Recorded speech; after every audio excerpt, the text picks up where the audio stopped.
Okay, hi guys, just to let you know, my brother Epsilon 246 is going to be talking on this one. The reason I have the beeping in the background is because I'm using the webcam's microphone so that he can actually be heard.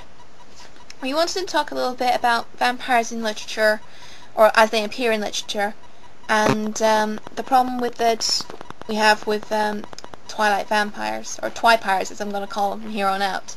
Since we can't really put them in the same league as vampires, can we? Not particularly. That's all you've got to say? More or less. Anyway, the core principles I think of vampires aren't just the fact that they drink blood. In fact, there's a kind of vampire that feeds directly on the aura of others. They're called psychic vampires or energy vampires.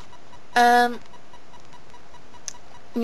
primary vampire in literature is called, I refer to as the corporeal immortal sanguine. The reason I say this is because in Serbian and Balkan lore, vampires are somewhat a hybrid between a blood drinker and an incubus. They're phantom-like, and they're not usually seen until it's too late. And they have been known to have relationships with human women, hence the existence of dampiers. The problem with Twilight is that they lack this core element about them. Defining quality. It's this core idea that they either bring out or they represent the darkness in human beings. Unlike some other dark creature, they have the ability to make conscious decisions. They're not driven solely by what they crave, like zombies, or they're not out of control at certain periods like a werewolf. I think that's the key part, isn't it, bro? Pretty much. But then you have Twilight. Oh boy, where should we start? Well, just get this out of the way. Sparkly vampires. Epic fail. I think, I have no trouble with originality. One of the books I've been reading recently is The House of Night by P.C. and Kirsten Cast. Now, vampires are very much part of society in that world. In fact, many artists actually turn out to be vampires because, I don't know. But, they even named Shania Twain and Garth Brooks up to name two. But the fact that they are close, they're the ones that are actually quite nice towards human beings. They have these rules for the safety of society as a whole. And then you have ones like the Dark Daughters who are closer to the stereotype, with the whole humans are below us kind of thing. Just trying to think. Can you think of any good examples of vampires like that, bro? I think of some examples of vampires who want to be like that. Oh yeah, you're just a Helsing fanatic. You need to widen your range, bro. The vampire in question is the main character, Alucard. Actually, I think Ceres is probably a close one for that for you, isn't it? Well, she's hard to describe, but Alucard's the one that says frequently that he can only be defeated by a human. No, I think he said the words were, "What defeats a monster is always a man." He perceives himself as a monster. That is just evil. So is he. Point taken. That's a good point actually.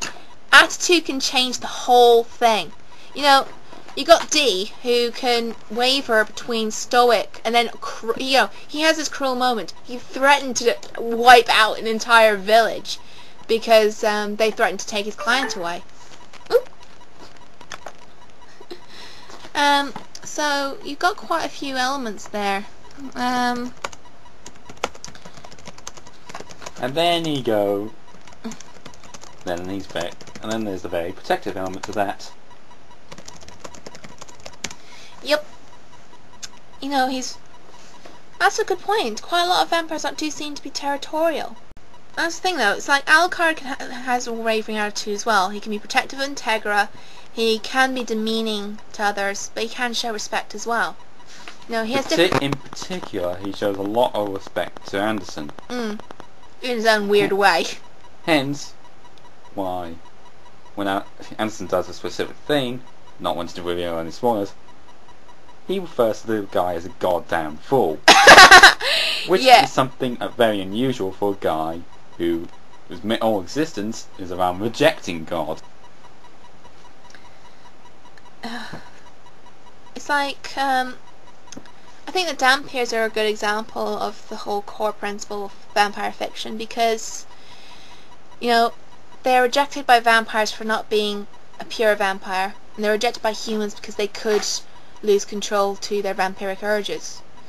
You know, that was explained in the first Vampire Hunter D book. You know, they're compared to the Flying Dutchman. I suppose if you're willing to go into the realms of euphemisms, Othello coin is probably best describing. What? One side's white, one side's black. Just to let you know, when most people think Othello, they think the Shakespeare play. In America, that game is referred to as Reversey. Which, it has coins. One side's black, the other side's white. Thing is here, black's vampire, they look at white. White's human, they look at black. Of course. One of the big problems is, you know, to some extent, if it's done well, I think it's acceptable, but, you know, Twilight has a very black and white world. There's no 3 shades of grey about it. For those who are either quite young or are not fully aware of this concept, 3 shades of grey refers to the mixtures of black and white. Yep. Darker, middle, or lighter. Now, a good example of using the 3 shades grey in the vampiric context would be to base vampires on something that's very deliberate, being a very deliberate act. You know, in Anne Rice and Vampire the Masquerade, it works by exchanging blood when the human is hanging on to life by a thread. I'm just thinking, you know, if they had this kind of scenario and perhaps Edward gave in to Bella's scent once or twice, I think it would make it a bit more believable, especially because Edward is so unnecessarily brooding.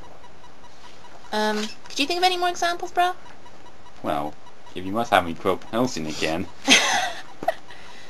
the key 3 shades of grey is particularly prominent in Alucard's relationships with the other characters.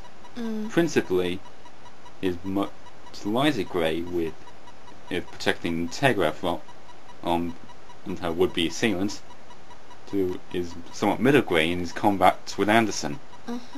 It's much darker grey when he's killing anything else. You know, it's like, I think one of the things that I disagreed about with Hell Devil 75, who inspired me to do this, is the fact that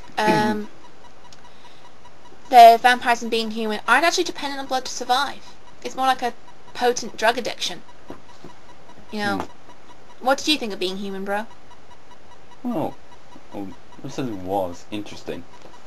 In particular, the relationship between the vampires and the werewolves. It wasn't, on a whole they're more stereotypical, but George and Mitchell are a one-off. Yes, that's what I was more referring to than anything.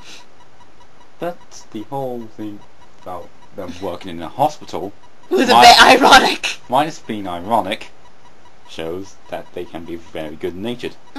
Contrast to... You know that they were working as cleaners, right? Still, they're necessary, aren't they? In a place where that's supposed to be sterile. Oh god. Sterile and tainted. Kind of ironic, again. But I think those are the key points. Feel free to add comments on anything you feel we might have missed, and maybe, who knows, we might end up doing more on this. Whoop-de-doodle. Sarcastic as ever, that's my bro. So, bye for now.